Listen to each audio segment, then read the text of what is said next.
नमस्कार स्टूडेंट्स। आप सभी लोगों का टीयर वन सीजीएल का रिजल्ट आ चुका है और अब आप लग चुके हैं टीयर टू की तैयारी के लिए। लेकिन उसके अंदर सबसे इजी सब्जेक्ट जो मान लिया जाता है वो है इंग्लिश। लेकिन पिछले टर्म के 2016 और 17 और 18 के पैटर्न को अगर देखें तो सबसे ज़्यादा जो टेक्निकल बात आती है वो आती है रीडिंग सेक्शन के अंदर, जो कि आपका 200 में से 80 मार्क्स से ज़्यादा का आता है।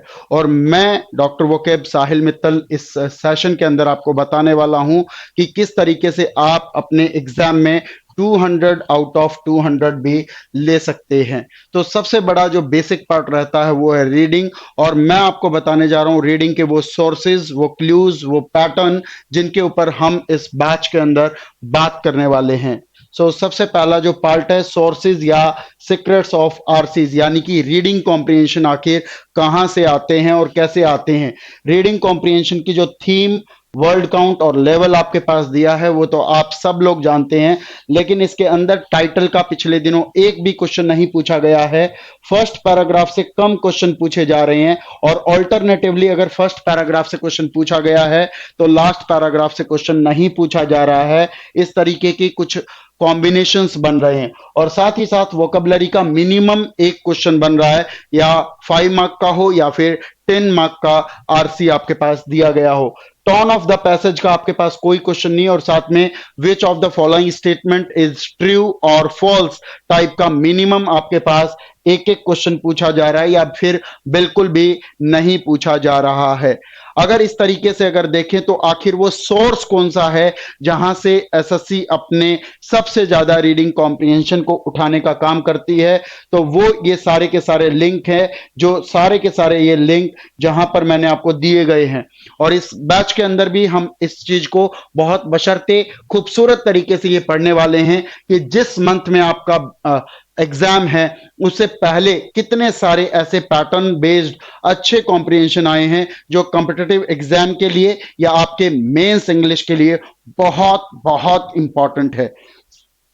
साथ ही साथ अगर देखें तो ये अगले जो सेट के अंदर आए थे, जो 12th ऑफ सितंबर के अंदर, या फिर इसी के साथ साथ 13th ऑफ सितंबर के अंदर ये तमाम चीजें आपके पास पूछी गई थी।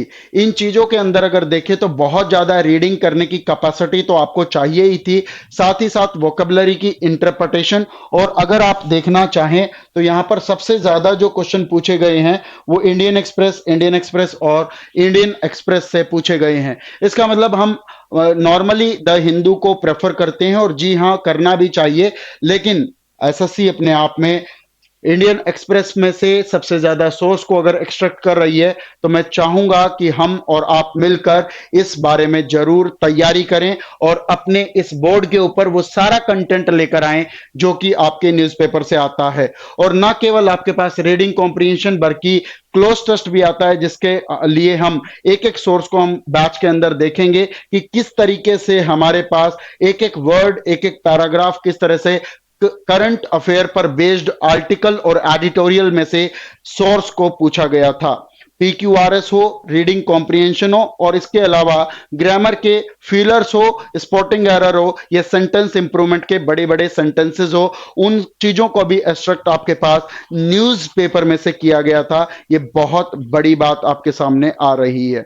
इसी के अलावा जो सबसे बड़ा जो डर लगता है 80 मार्क्स का जो ये आता है रीडिंग सेक्शन, उसके बाद 39 टू 45 मार्क्स के बीच जो वोकैबुलरी आता है, आखिर वोकैबुलरी का कंटेंट आपके पास कहां से आता है। तो सबसे पहले सिनोनिम्स आपके पास आते हैं, जो कि दो इजी और एक डिफिकल्ट आया था। एंटोनिम में भी दो इजी और एक डिफिकल्ट आया था। वन वर्ड में 7 इजी आए थे, 3 डिफिकल्ट आए थे। और ईडियम एंड फ्रेजेस में से ये सारे के सारे ईडियम जो फ्रेजेस थे ये द हिंदू और इंडियन एक्सप्रेस में से पूछे गए, जो कि एग्जामिनेशन के लास्ट 4 मंथ्स में से पूछे गए थे। और साथ ही साथ आपके पास स्पेलिंग टेस्ट आए जो कि इजी टू मॉडरेट थे, और वो भी अपनी पकी पकाई एक लिस्ट में से आए थे जो यहां पर हम लोग प्रोवाइड करते हैं। आखिर वो कौन कौन से एडिटोरियल थे, तो वहां से देखते हैं। एक जो सिनोनिम आपके पास पूछा गया था वो था, सिनोनिम जो आपके पास पूछा गया था वो था मर्क्यूरियल। क्या था जी? मर्क्यूरियल। क्या था? मर्क्यूरियल। तो यहां पर अगर आप देखें तो ये मर्क्यूरियल जो शब्द है ये यहाँ पर सिनोनिम के तौर पर आपके पास पूछा गया था। इसी के अलावा एक और जो शब्द पूछा गया था, ऑनरस। इनको आप पिछले साल के एग्जामिनेशन से मिला सकते हैं कि कैसे द हिंदू से ये सारा का सारा कंटेंट आपके पास लगातार पूछा जा रहा है। ऑनरस जो शब्द है ये पिछले साल सिनोनिम के अंदर पूछा गया। और इसी के अलावा जो एक और शब्द था, डिम्यूनेटिव, ये शब्द भी आपके पास पिछले साल सिनोनिम के अंदर ही पूछा गया। इसी के अलावा अगर मैं देखूं तो एक शब्द था एल्यूरिंग, जिसे एंटोनिम के अंदर पूछा गया था, और इसको जो लिया गया था वो इंडियन एक्सप्रेस में से लिया गया था। तो तमाम अगर इन सारी बातों को देखें तो हमारे पास जो मेनली जो कंटेंट आपके पास आता है वो सारा का सारा आपके पास न्यूज़पेपर ओरिएंटेड आता है। तो क्यों नहीं हम न्यूज़पेपर के पिछले जितने सेशन हुए हैं उसी तरीके से एक बार फिर से पिछले लास्ट 3-4 मंथ्स के इंपॉर्टेंट एडिटोरियल्स आर्टिकल्स को एक्सट्रैक्ट करें, उसके अंदर से क्लॉज टेस्ट के वर्ड्स निकालें, उसके अंदर से अच्छे इंपॉर्टेंट वर्ड्स जो आपके इडियम्स, फ्रेजेस, सिनोनिम, एंटोनिम या स्पेलिंग टेस्ट के लिए बनते हैं, उन चीजों को हम एक्सट्रैक्ट करें। और रीडिंग कॉम्प्रिहेंशन के लिए जो 10 मार्क्स के जो 2 पैराग्राफ आजकल आ रहे हैं जो कि 600 वर्ड्स तक के होते हैं, जिसके लिए आपको बहुत बड़ा आपको रीडिंग सैचुरेशन लेवल चाहिए होता है, जिसके लिए आपको एक नॉर्मल स्किल सेट की आवश्यकता नहीं बल्कि एक स्पेशल स्किल सेट की आवश्यकता पड़ती है। उन चीजों को कैसे करें, तो मेरा आपके साथ ये बैच 23rd of July को आपके पास आ रहा है, जिसके अंदर हम लगभग 4000 से ज्यादा क्वेश्चन पढ़ने वाले हैं अलग अलग स्पेक्ट्रम के अंदर।